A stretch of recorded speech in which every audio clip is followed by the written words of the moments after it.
It's the trick of the left to claim words to sort of mean their opposites. So when they talk about community, they mean the state. And when they talk about fraternity, they mean a sort of bland egalitarianism. I'm very concerned about a sort of ethno-nationalist conception of our country. It's not the English way. We are not blood relations, but we have a set of obligations to each other as if we were. It will be hard to say the phrase, the Conservative and Unionist Party, after May the 7th with a straight face. The Conservative Party has ceased to deserve the responsibility of carrying conservatism. That now falls to the new force, which is this new party. Danny Kruger, welcome to First Light. Thank you, James. It's great to have you here. We've known each other for many years now, and I've been admiring you from afar and from closer in recent months. And I remember reading on Fraternity, 2005, 2006. It was a policy paper that you wrote for Civitas, I think, and I had another look at it the other day, and it's struck me just how consistent your thought has been, really over 2 decades now, through various iterations of the Tory party in various capacities, serving the Cameron administration, well, certainly Cameron regime in opposition, and later Boris Johnson. You've got many scars on your back from those Brexit battles in late 2019, and now through into the warm turquoise waters of reform, away from the chilly deep of the Tory Atlantic. Just give us the sort of elevator pitch for Krugerism, and just tell us a little bit about that, your thought, the importance of fraternity, of home, of community. Sketch it out for those who might not have heard it before. Well, they won't have done for me, because no one read On Fraternity. There was a Civitas, I think, still have boxes of it in their back cupboard. Anyway, so that was, I think it came out in 2007, so when I was working for David Cameron in opposition. But I started my sort of Tory journey with IDS in Duncan Smith, party leader, in 2003. And in a sense, even though, we're not like talking much now because he's sticking with the Conservatives, he was the best of them, best of all the leaders. Not in terms of being a leader, but ideologically, he's the one that I probably agreed with the most out of all of them, up to and including Boris, sadly, who was the great hope of recent years. Anyway, I wrote On Fraternity in an attempt, as I did with all of those different leaders, to project onto them what I think conservatism is and what I kind of imagine they could be. And anyway, the argument is On Fraternity, sort of echo of John Stuart Mill's On Liberty, and thinking about the French Revolutionary triad: liberty, equality, fraternity. And liberty and equality are the topics that sort of obsess our politics, left and right. The right talk about liberty, the left talk about equality. And I was saying, actually, the more important of the three is fraternity, that sort of gets forgotten, that gets subsumed into the others. And to the left, in fact, I think it was Anthony Giddens, who was Tony Blair's philosopher, in a throw. Actually, no, I think quoting Etzioni, who's an Italian sort of one of the philosophers of that kind of European third way. He casually said, fraternity just is another word for saying equality. So for the left, the communal, the relational, the familial is just a sort of afterthought in equality, because what really matters is that we are equal, by which they mean equal in outcomes, not in basic rights. And if we have that equality, then fraternity happens. Whereas on the right, we think the opposite. If you try and insist on a sort of, as the crow flies equality in which the state organises society so that everybody has the same, you undermine the fraternal and the ties that bind are frayed, and the civic and familial is crowded out by state action. So the better relationship is between liberty and fraternity, and it's a tension, and it runs through all of our discussions on the right. But it's a healthy and a fruitful tension, and it's one that is in each of us as individuals, because we each want to be free and to belong. We want independence, we want to be individuals. And this, the independence of the individual and the freedom of the individual is an essential. It's kind of foundation of Western politics, really. But it's only meaningful in a context of home, of knowing who you are, and who you are is conditioned by the people around you, and we have obligations to others. And so we sort of, we oscillate as individuals between our desire to be free and our desire to belong. It's tension in our hearts, and it's an uncomfortable one. We all discover that, sometimes that tension is really painful. Your obligation to your family and your need to be free and to do your own thing. Anyway, to me, conservatism is about the reconciliation of that tension. And William Waldegrave, conservative politician of the last generation, back in the 1970s, wrote an interesting book called The Binding of Leviathan, which is a kind of proto-Thatcherite case against big government. And he, just a line from that always struck me. He said, conservatism is the philosophy of man in his community. It's always like that as a simple line. Just basically says, we are. It is about man or woman. It's about the individual in community, and that kind of rather simple insight, I think we've lost track of. Anyway, so that was what On Fraternity was trying to make the case for. One of the great ironies of the fetishizing of fraternity in the ideology of the French Revolution is that it was very self-consciously removing paternity, or indeed any kind of parental links at all. It was just flat fraternity and a complete agnosticism about what brotherhood is grounded in. Yeah. And of course, as we know, from Cain and Abel to Romulus and Remus, brothers without any kind of hinterland or backstory or any structure or not embedded in any kind of familial order, often don't end in happy outcomes. And I wonder whether the importance of thinking about freedom and fraternity, it has to be downstream of what you call in your more recent book, Covenant, which came out, I think, 2 or 3 years ago. It has to be set within the structure has to be embedded within what you call capital O order. Yeah. And what you call idea, that you might say progressivism, egalitarianism, is so skeptical of any kind of order, any kind of structure at all, as being intrinsically oppressive or and always something to be emancipated from. That in fact, liberty dissolves into license, equality dissolves into sameness, and fraternity dissolves into fratricide. Well put. Yeah, very good. Yes, you're absolutely right. And again, it's the trick of the left to claim words to sort of mean their opposites. So when they talk about community, they mean the state. And when they talk about fraternity, they mean a sort of bland egalitarianism, and the idea that we're all brothers and there can be no differences between us. The inclusive idea, which, as you say, becomes very exclusive very quickly. So yes, the idea of fraternity should meaningfully, I think, if it's meaningful, should entail, which I don't think the French revolutionaries did. So in a sense, Giddens, Etzioni were right to say, well, fraternity is an afterthought. It probably was to the French revolutionaries. But the word is a good one.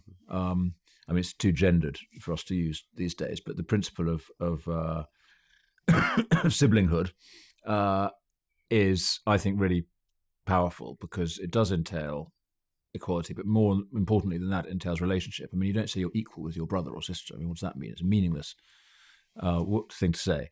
You are related, and that's a very textured connection. Anyway, so. Yes, there is I think a better way of conceiving of this. Covenant, so that's the new word for me, a very old word.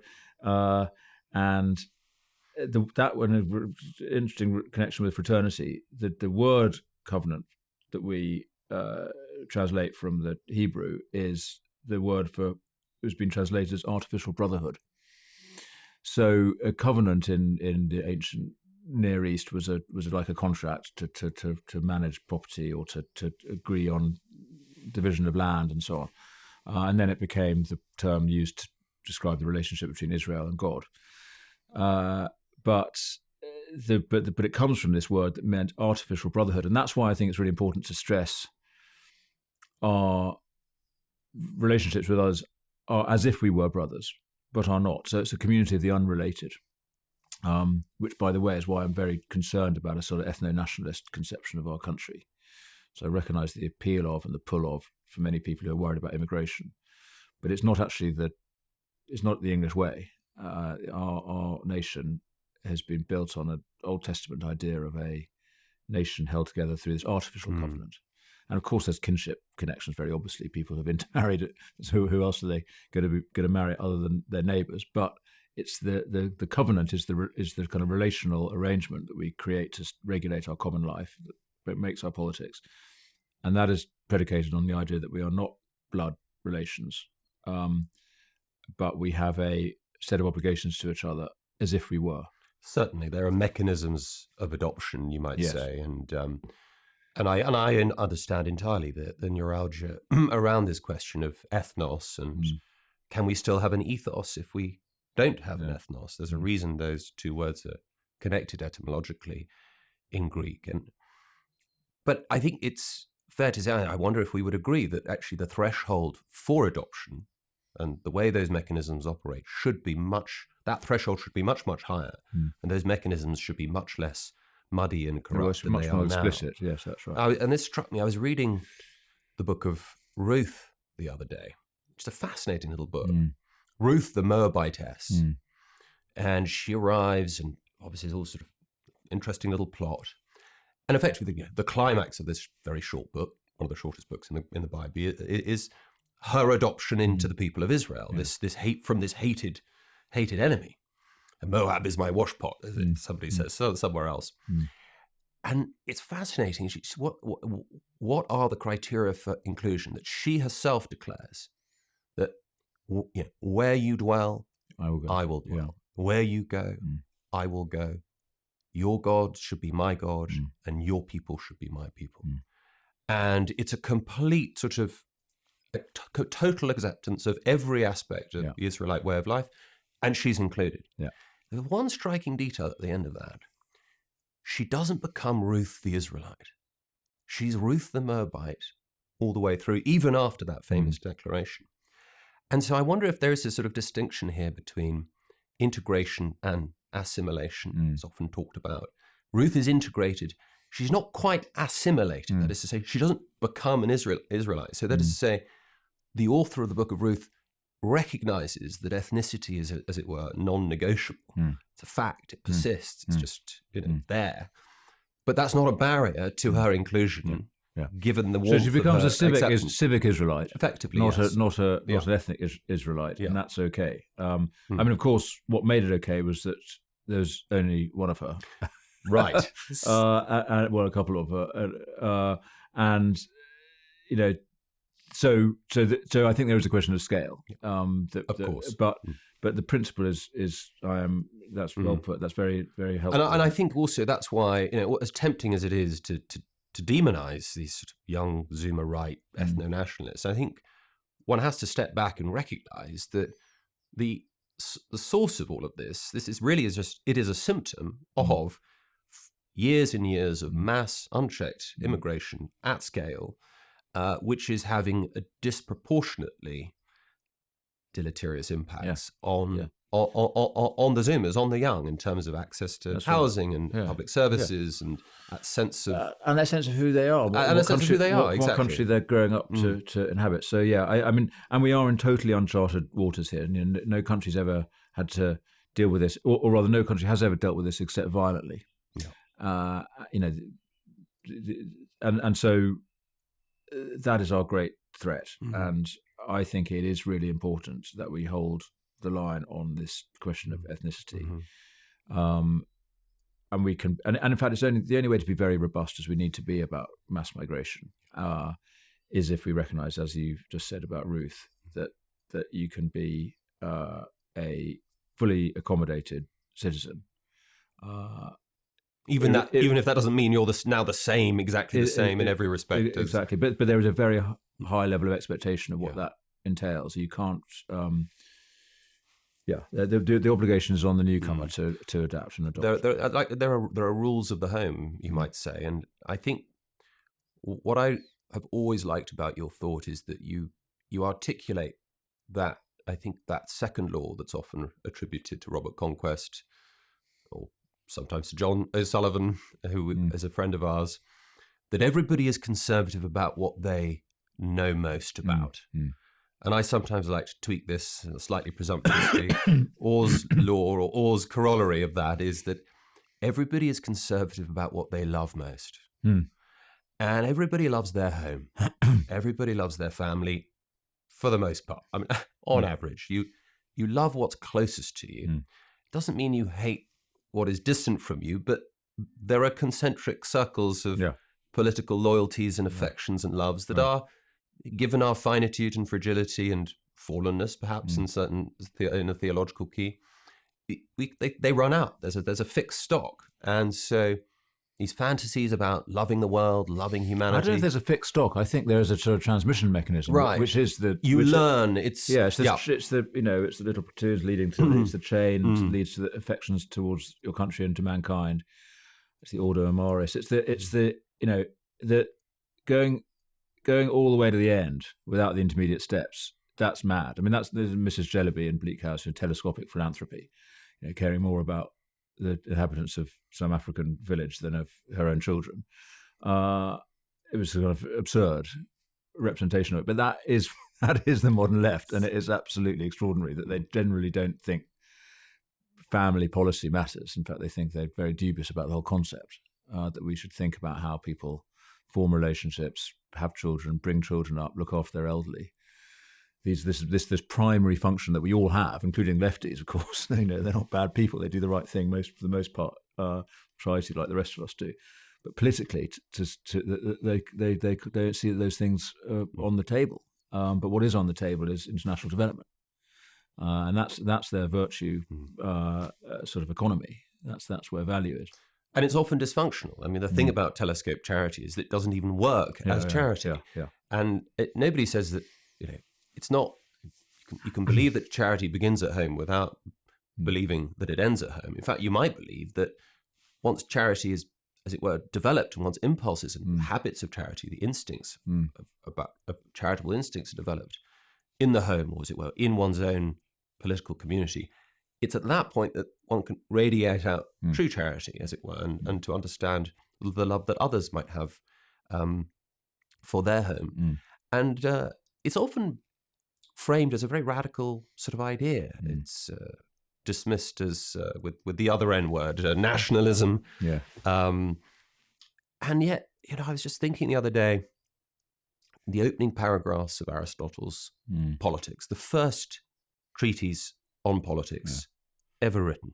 Politikon Zoon. He just starts by saying, well, let's start from first principles. We are human beings. We are paired beings. So we are going to, male and female will come together, procreate, children will emerge, and you've got an oikos, you've got a family, you've got a household. That's not self-sufficient. That might be enough for your sort of day-to-day needs, but more medium term, you're going to need a community, a koma, a village.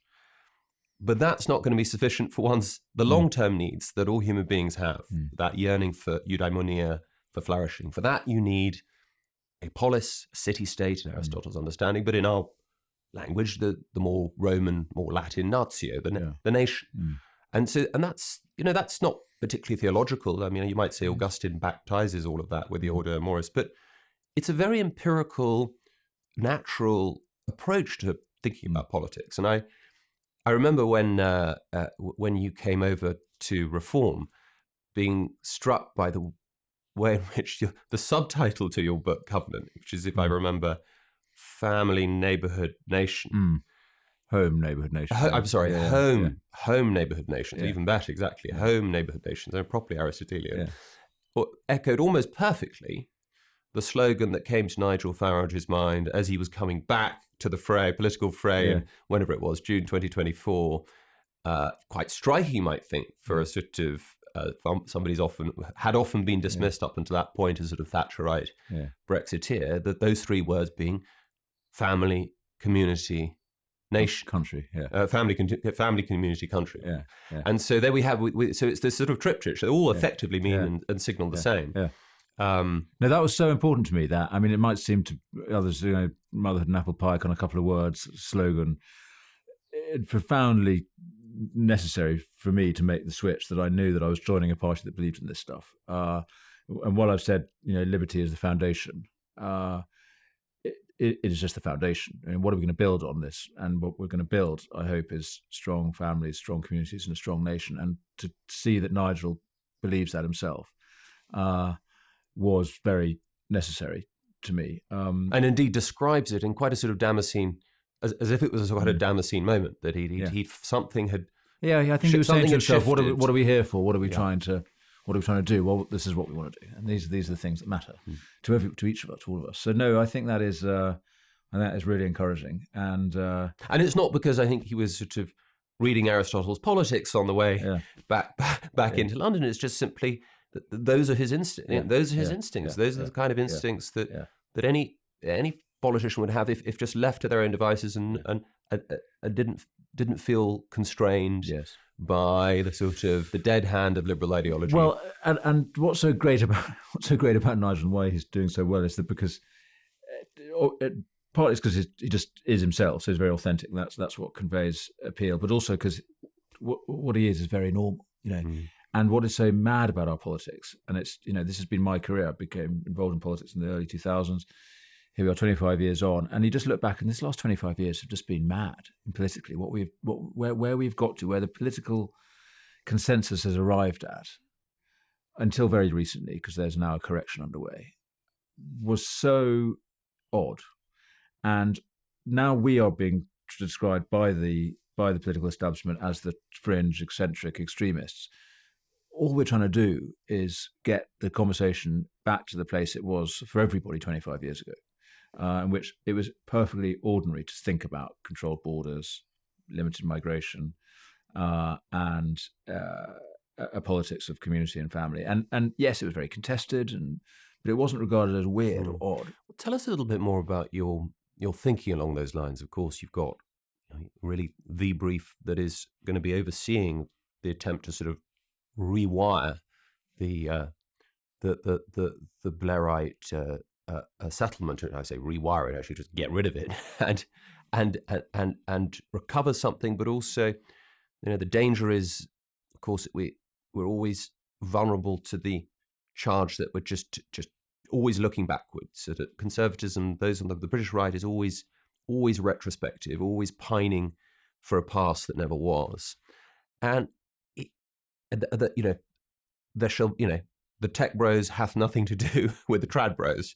These are just two two opposing camps that can't be reconciled in the British right.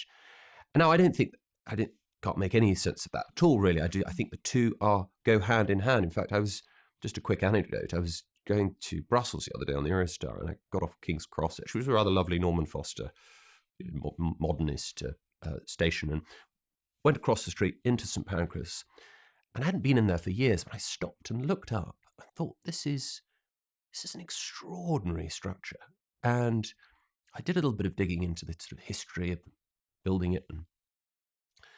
And it's very consciously modelled on, this is a neo-Gothic cathedral. I mean, it's far bigger than it needs to be. And I thought to myself, what if I were a sort of Victorian Zoomer, stepping into St Pancras Station in 1868 when it was opened? What would I have felt? And I think I would have felt, my gosh, this evokes the great cathedrals of Europe. I am completely rooted in my civilizational past and hinterlands. And yet I would have also thought, so the trad bro in me would have been doing cartwheels, but then I would have thought, and this building is housing a machine that can get me to Edinburgh in half a day. This is the most cutting edge technology on the planet.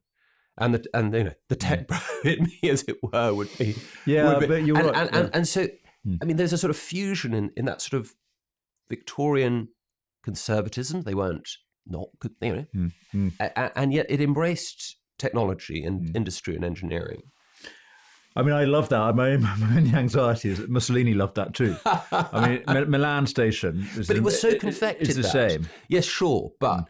What Mussolini is doing when he introduces the fasces in 1950, it's fake. I mean, Italy had only existed. The trouble there was that he was dealing with a country that was only 60 years old. And he was reaching back at 2,000 years, whereas the Victorians were reaching back a couple of hundred years to and he was using Gilbert Stott, the same architect who was putting Houses of Parliament. And so there was a sense of it probably wouldn't have felt as it's never felt quite as forced and never really as politicized. And the thing about St Pancras Station is it wasn't the product of corporatism, as Mussolini always liked to push. It was basically private industry. I think it was basically the brewers in Birmingham wanting to get their beer down to London more efficiently. And I think it was, broadly speaking, private enterprise. Yeah. Well, I mean, there's a great lesson there in how to do infrastructure. Another topic, perhaps, but yeah, I think we need to enter into a new age of these great engineering projects, which we could do. So that's why I feel, as you do, very optimistic about what could happen. But it's in the context of a essentially nostalgic disposition, which I think is the right conservative one to have. We should always be affectionate for our inheritance and have respect for the past. I mean, I always think of a conservative as walking backwards into the future, holding a precious vessel, which is our common culture. So we're not rushing headlong blindly forward.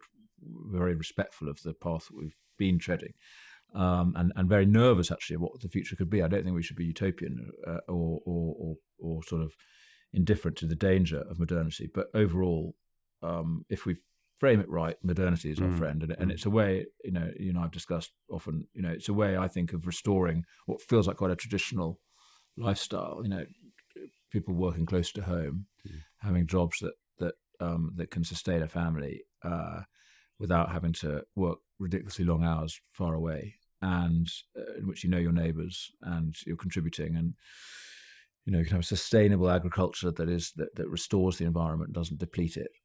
All of this is made possible by technology. So, I mean, I remember a striking passage from your book, Covenant, was where you talk about how in certain villages in your constituency, mums who stay-at-home mums are able to open up little businesses thanks to the arrival of high-speed Wi-Fi in their area. Well, everyone, so people are working from home. You see, more. Parents are having lunch with their husbands and wives than they used to. There are ways to create a society that is both, economically productive. I mean, it's a tech-enabled trad life. Well put. And so, it is remarkable. I mean, around the back of farms, up little village lanes in Wiltshire, you've got these most amazing high-tech companies building drones for defence, doing all sorts of really amazing innovations in old cowsheds, and they walk home. They literally walk home. Some of these guys at the end of the day, and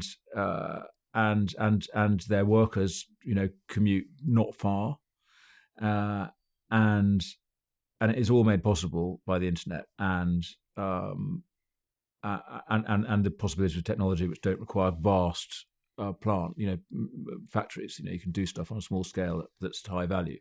So something great is going on, but we do need to be careful of it. So, I mean, going back to your question about the sort of rewiring and the undoing of the Blairite constitutional settlement, I think the challenge there is about modernisation rather than just let's turn the clock back. Obviously, I mean the problem is in many ways the state is insufficiently modernised. I mean, there's still, Whitehall is. Parts of it are highly efficient and doing very good work using really good platforms, and parts of it are still really clunking along in the 1990s on sort of outdated Microsoft platforms that haven't been updated. So I mean, I think we could definitely do a lot to just speed up the pace of tech adoption. There's loads of work that Whitehall does that should be automated. We think we can make major reductions in headcount of civil service while making life for the remaining civil servants a lot better, with genuine agency, the ability to do stuff, which is what's so frustrating for so many public officials at the moment. It's so demoralising. They are responsible for the quagmire that the economy is in, but they're in the quagmire too. They can't move or act or take decisions or see effect from their work. So I think we can make government fun again for the people who work in it, and much more efficient and much cheaper. And partly that's about just modernisation of processes and technology, but it's also about thinking what is it right for government to be doing and what can other parts of society and the economy do and do better. I mean, prisons is a great one. I've had a lot of work in prisons over the years, and it's now really obvious that the state is very bad at running prisons, and there's now some amazing private prisons, best prisons in the country, and I think we could do a whole lot better than we're doing at the moment if we liberated prison governors, whether they're public or private. They should act as independent leaders of their prisons, and to be properly accountable for what they do. And then we don't need a great big, Ministry of Justice, HM, Prison and Probation Service, these huge bureaucracies. And we could liberate public servants to do their job properly. And I think we could see some very rapid improvement. It will require, and this is where I think our supporters are very, very anxious, rightly, about is reform going to really push through the resistance we're going to encounter? Because it's easy to conceptualize what good looks like, the other side of the revolution, but how do we get there? And I think serious, partly it's about the planning that we do before, but it's also about the political resolution to do it. And for that we need a good mandate, by the way. That's why we need to win big, because everyone needs to understand this is what the public has absolutely explicitly asked for. We're going to say really clearly what we're going to do. Unlike most political parties who go into an election with the thinnest possible manifesto, we're going to have a thick manifesto, whole programme of government laid out, legislation published in advance, all of this, so that nobody can say, oh, we didn't know that's what you meant, and therefore we're going to throw a spanner in the works. Whether that's the civil servants who think that it's their job to second-guess government, the House of Lords who don't accept the Salisbury Convention, or judges who are going to second guess everything. So everything needs to be really, really made clear up front, and then we need the courage to do it. Which the good news is, I think we've got that. You're absolutely right that I think the reform base is very anxious. Will be very anxious early on to see meaningful change early on, and I think that will be true of large swathes of the country. I think that's why it's so important that you've come on board, because I think the only real precedent I can think of this sort of an enormous battle with the system was those last few months of 2019 when in fact, I remember very clearly you being summoned to Downing Street. I think we were on holiday together somewhere, and this was July, August 2019, and you had to leave halfway through and dash up to London, and that began I barely saw. I don't think I saw you once over the course of those few months. But all those battles over, getting Brexit delivered, the prorogation. See, these were. We tend to forget about it now. It's sort of slightly been memory holed by COVID, which has itself been memory holed. But tell us a little bit about those few months, because it does seem to me, although that was just one clear issue, one clear battle, it was huge. It was seismic in its own way, and it was constitutionally unprecedented. You think of the 2 Miller cases, of course, and then finally, Boris Johnson going to seek election and seek the mandate or the endorsement of the people of what he had done in the previous months, which of course he had been demonised for, and you had all been demonised for. You were right in the thick of it. And tell us a little bit about what it was like to be there, and what you might have learned from it to sort of as we look ahead to 29 or before that. So this is why I will always honour Boris Johnson. So I think he failed as Prime Minister from early 2020 onwards, but he was a hero in 2019, and only he could have done it. And no, I don't think any other possible party leader would have had the clarity and the courage and the sheer sort of rat-like determination to get out of the corner he was in. And what he did, with Dom Cummings' advice, all honour to him as well, was to say we must do whatever it takes within the bounds of the Constitution to escape from this trap of a minority government minority government with the majority in Parliament in active collaboration with the European Union to frustrate the explicit will of the people, iterated and reiterated in 2016 and the 2017 election, in which all parties had stood on a platform to honour the Brexit result. What I learned was the need for planning, for clarity, for chess-like, expectation of what the other side were going to do. Dom and Boris had thought that through, and actually, to a remarkable degree, anticipated what would come. I think they underestimated the extent to which I remember Dom saying very early on, if they meaning Dominic Grieve and the left and the judges and if they are really good and if they know what they're doing and if they've got great legal advice, they might manage to stop us, but I don't think they will. And they nearly did. And but Boris was strong enough for them, and he did what was necessary, which was to signal to everybody, including to the EU, that he was prepared to take drastic measures, which was, of course, the sacking of the 21 Tory rebels, senior colleagues, old friends of his in some cases, and the EU paid attention to that, the country paid attention to that, and everybody realised he was serious, and that's what got the deal with the EU, and it's what made people believe him when he said, "Vote for me at the election, and we will get Brexit done." And of course, it wasn't. The problem with the deal was Northern Ireland. It wasn't the deal that we wanted, but it was sufficient to hold the Conservative Party together and get us into the general election with everybody signing up to do it. And that's actually quite an important lesson. I mean, we all as candidates, so that's when I became an MP in that election, we had to sign a pledge committing to support the plan. And I think we should do that in reform. I think we should make it clear to candidates, also to anyone we're going to put in the House of Lords, you are being given this role as a candidate or possible peer on condition you sign up to what we're going to ask the public to vote for, and they'll be on their honour to do that. So yeah, I guess I learned the importance of leadership, planning, and putting the people first, and not being bullied by very decent, very intelligent, very sophisticated characters like Dominic Grieve and David Gauke, who it seems 6-7 years later back on manoeuvres, and this takes us to the topic of the current state of the Conservative and Unionist Party, and it's tempting to think that those great battles that you fought with Cummings and Johnson in the dying months of 2019 will, in the history books, be the last gasp of a kind of authentic Toryism, and it's very difficult.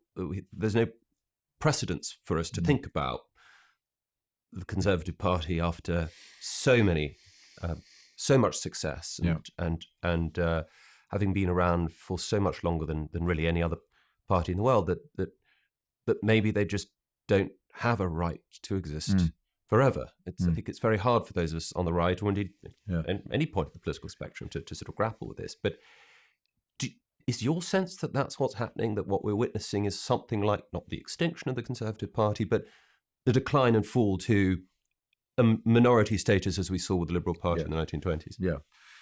Yeah, I mean, we think the Conservative Party is this sort of permanent, eternal institution. It's not actually that old. I mean, it's 100 years old. It was created in the 1910s. In its current form. And I mean, I think that's an important principle, that we think of the great longevity of the so-called Tory party. I mean, the Tory party, insofar as it exists, probably traced to the 1680s, the battle of Tory and Whig over the succession, the Stuart succession after Charles II, and then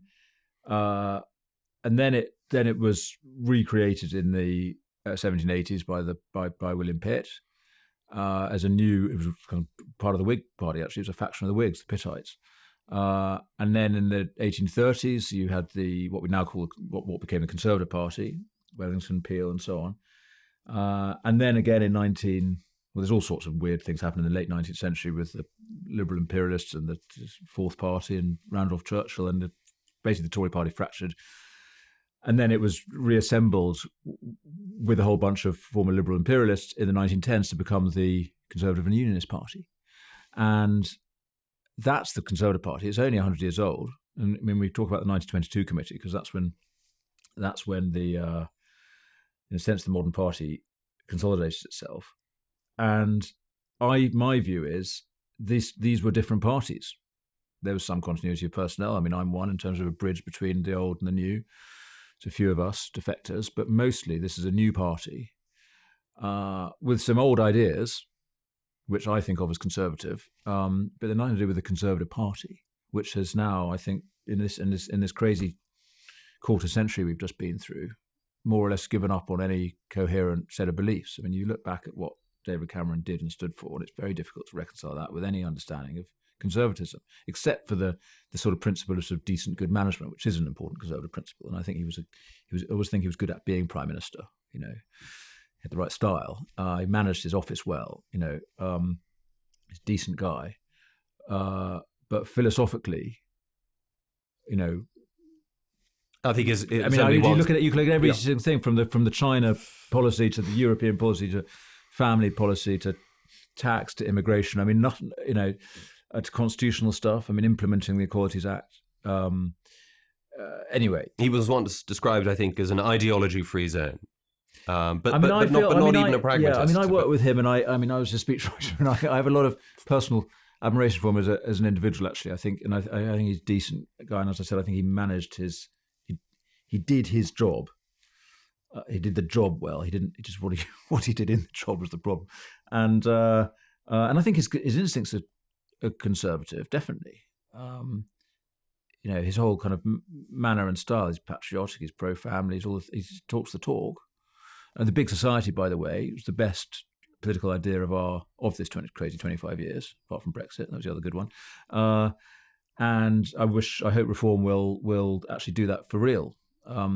So his instincts were good, but he didn't have I don't think he recognised the times we were in which what Blair had done was create you know, I don't know if your kids play Fortnite, but in Fortnite you can build these sort of weird artificial walls to protect you from incoming fire. And then you have to get weapons to like smash them down. I don't think Cameron realised that Blair had built these walls and basically around the state to make it impregnable to conservatism. And so David just kind of carried on trying to be a conservative within the world that Blair built, and actually thought he was being conservative by continuing Blairism, by, you know, saying, you know, we're the heir to Blair, we don't undo the recent past, we evolve. You know, that's what conservative, you know, evolution should look like. Actually, no, we need to take a weapon to the structures that have been put around us.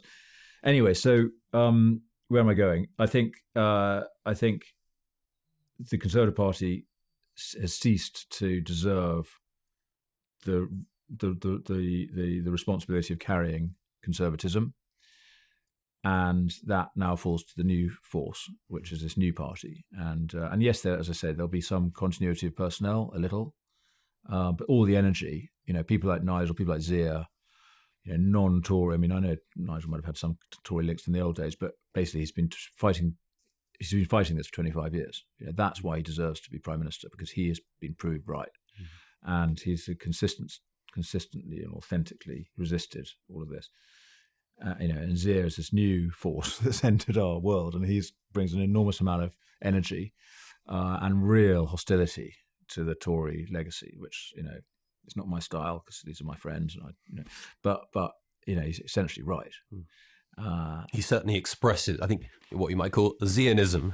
Yeah, does express the mood of the base. Yeah, and indeed the country at large. I think, and long-standing Tory voters who felt betrayed and that their party has simply abandoned them. It's probably roughly what I think you felt just a few months ago when you took the brave step to defect. And I suppose the other dimension here, Danny, is that what struck me most about that December 2019 victory, the most the biggest victories the Conservative Party had secured since 1987, was that extraordinary shift in the allegiances of the C2DEs, as it's called, that are, roughly speaking, the working classes, that enormous sort of tectonic realignment, which was then rapidly squandered over the next sort of 4-5 years. But it does seem as if that realignment is one that is sort of marshalling itself around reform. I saw some data last week that suggested, you know, reform is streets ahead among the very poorest in the country. Reform is streets ahead among those with no university education at all. And maybe speak into that, because I mean, it is such a different, that kind of ideological landscape. It's such a rupture from the Tory party that you began working for under IDS in the early noughties, and then all the way up and a little bit at the end of the 2010s. But it's easy to say this is kind of Tory party 2.0, or this is kind of continuity conservatism, but it's a completely different electoral base, isn't it? A completely different sort of source of support from what you might say would be the somewheres in David Goodhart's favorite brilliant sort of terminology in that post-mortem of Brexit in 2017. That 60% of the country that lives within 20 miles of where they lived when they were 14. And that does require something like your philosophy, the politics of home, of community. These are the people who treasure home, who don't want to leave home, or don't want to go too far away from home, and cherish community, and that impulse is one that is simply kind of got suffocated and drowned out in the last 25 years in SW1. Well, exactly. So that's right. So the Blair, again, another Blair's great crimes was the idea that success looked like uprooting yourself from your family and your town and going to a distant city for university and never coming back. And well done you if you managed to do that. Whereas what a disastrous thing to tell people to do, and how bad for our economy it's been, how bad for young people's life chances, and how bad it is for the towns that young people have been sort of banished from. And because the economies of those towns don't have the jobs for them. So that's the great mission to undo. This political support we now have from that Reform is building, working class support that's, without that, you should have no right to rule, even if they weren't a majority of voters. Unless you've got people who are, those rooted, often quite low skilled people who do real jobs in their communities. Not when I say low skilled, they're actually very skilled, but they're not highly paid. They're not the kind of jobs that get the big money. That's the foundation, and winning that is the target. And what happened in this century is that base switched temporarily from Conservative, the old Thatcherite electoral coalition, to support Labour. And then momentarily it backed Boris in 2019, voted for Brexit, and then it backed Boris, and then was essentially betrayed by the Conservatives in the last Parliament. And we are reassembling that coalition, and it is a national movement now. That's what's so exciting. Regionally everywhere, and the whole class spectrum. The up and down the income scale. Across all the kind of, well, certainly 3 of the 4 nested nations of our great nation. We're looking at, don't want to predict things for 3-4 months out, but we're looking ahead to the May 2026 local election, or midterms, as Nigel likes to call them. It looks like we're going to perform very well in Wales, very well in Scotland, second in Scotland, for a party that has always been seen really as an England party, as a one issue party, and as a one man band, as sort of this Englishman from Kent, and yet there's something happening out there, as somebody from the SNP told me the other day, that they don't understand, and that perhaps we don't fully understand. Yeah. Well, Scottish politics, obviously the question of the union is so essential to everything there, but voters there, like voters across the rest of the United Kingdom, are appalled at a politics that has so estranged them from their government. And the SNP's, the great paradox of the SNP is that their politics is of... It's Gaza before Glasgow. Well, and it's explicitly sort of anti-national, because they wanted to rejoin the EU, and yet they managed to, because of their anti-English rhetoric, they managed to appeal to patriotic Scots. Independence from Westminster in order to secure dependence on Brussels. It's a very, very odd offer, but being proudly national is effective, and the Labour used to manage to do this. They were seen as the Scottish Party. Scottish Labour was a distinct thing. They've lost that completely, and Reform now can be that. I mean, they shouldn't be playing a different. I think the fault that the Scottish Conservative Party made was trying to sort of, as it were, run against its own sister party in England, and trying to emphasise their difference by actually picking fights with the Tories down south. That isn't the way Reform Scotland should do it. And I don't think Malcolm Offord, who's our leader there, will do that. But they can be authentically Scottish, as Malcolm plainly is. And I hope actually appeal to that national impulse. I mean, there were a lot of people who voted for Brexit and the SNP, which is obviously paradoxical because the SNP is against Brexit, but you can understand why they would do that. I understand the pull of nationalism within the UK. I mean, I'm proudly English. I get the appeal of Englishness. In fact, I think it's one of the great tragedies of this terrible century we've had so far is that England has been so denigrated. But I know I'm very hopeful for Scotland and Wales.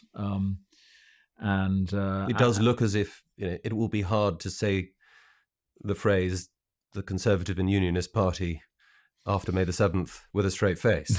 Yeah, I'm afraid so. Yeah, Danny, we like to finish these conversations with a little bit of hope. As Nigel says, the most important 4-letter word, and it's easy to get a little bit down. We feel like we're in the gloom. Everything's getting very dark, but that's why the podcast is called First Light, because we want to look towards dawn and what the glimmers of dawn might look like. Just a final thought on what gives you hope, what gives you confidence that, as bad as things might feel at the moment for so many in this country, maybe in the wider West, there's something to hope for. Well, you think of dawn. I mean, Gerald Manley Hopkins' poem, there's the dearest freshness deep down things, and they're the last lights off the black west went. Oh, morning at the brown brink eastward springs, because the Holy Ghost over the bent world broods with warm breast and bright wings. So morning is coming. In fact, Nigel, I haven't seen it because your Wi-Fi is so terrible here, but it only downloaded the first clip. But Nigel is just done a party political broadcast. It looks like him at dawn somewhere in the countryside, looking, kind of beautiful setting. So I hope it wasn't dusk. On the beach, and I think I hope it was the morning, not the evening. The slogan, I think, was the our best days are ahead. Okay, so Nigel, I mean, he manages, because it's so genuinely him. He's such an optimist. It's why he's popular. He's basically a cheerful guy, isn't he? But he also talks most of the time about how terrible everything is, and that those two things are both necessary and right, and they speak to the moment we're in, which is like things are really bad. I mean, what gives me hope is actually, it's just paradoxical, but the worse it gets, the better it gets, because it means more and more serious people, not just the angry and the dispossessed, who are the first people to say we need change, but serious people, people who've got something to lose, really recognise that we need change, and they are now stepping up. We're getting so many people coming to us now, senior professionals, people in the armed forces and business and in public services, coming and saying we want to help you. And so I think we are poised to assemble a really amazing team and plan. And then what gives me hope beyond that, what if we can do it, is I just think there is, the dearest freshness deep down things is not to get sort of too rhapsodic, but this culture and the spirit of England and the United Kingdom it remains strong. And despite all the vandalism done to it, our constitutional arrangement, our political culture, these principles are still there and still strong. And if we can just restore them, I think there will be a huge wave of, you think of all the pent up, I mean, on a plain terms, there's pent up investment capital that is waiting to come back from abroad, to go into new businesses, to grow our country again. But like that stands for all the people and the innovation that this country is so capable of. And so I think it's going to be very difficult. Let's not pretend this is an easy thing to do. But if we can dismantle the blockages on growth, and if we can restore a social policy that honours and supports families and communities, I think we can achieve, very swift reductions in spending and taxation and borrowing. So get our public finances back under control, which is so necessary, and we can see a huge amount of innovation and business activity unleashed, because this country remains what it always has, which is it is the greatest country in the world, not in terms of its power, but in terms of its spirit, and it has these assets of its people and its inheritance that remain really strong. So I'm very, very excited about what we can do if we get into power, but we have a huge responsibility on us to be ready and to get the right people around us. So let me just finish with an appeal to your viewers, James, to step up. And I think part of the message we have is it's your duty to help. If you're serious about this country, there is an invitation now with a new party, new political movement, very undermanned. We don't have people. We need candidates to stand for office. We need people to help us at HQ, and crucially, we need people to play their part in their own communities. We want to facilitate that. We want to assemble this great new movement of people who are going to help save our country. And so, if that's you, to get in touch, and there will be work for you. From conservative to accelerationist to restorationist, Danny Kruger, thank you so much for joining First Light. Thank you.